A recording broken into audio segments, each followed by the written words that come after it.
Number one, traveling to placement. Know where you're going, know if there's parking, whether that's free or paid. Most of ours was free because we were sent off to regional placements. Local hospital charges and it's very expensive. There is next to no availability for parking. Leave early, get there, I would say a good 30 minutes before you're supposed to be there, and find a space. So I don't know why people always skip on this one, but make sure you eat something in the morning. If you are not a breakfast person, at least grab a snack. Ward rounds can be anywhere between 1 hour to 4 or 5 hours, depending on which specialty you're attached to.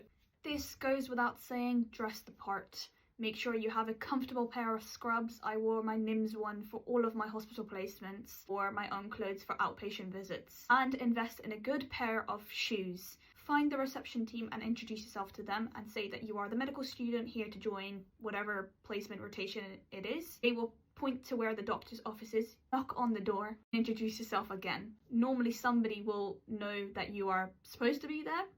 Supposed to. Do not be alarmed if you go and introduce yourself and nobody says anything to you. It happens more often than you think. Yes.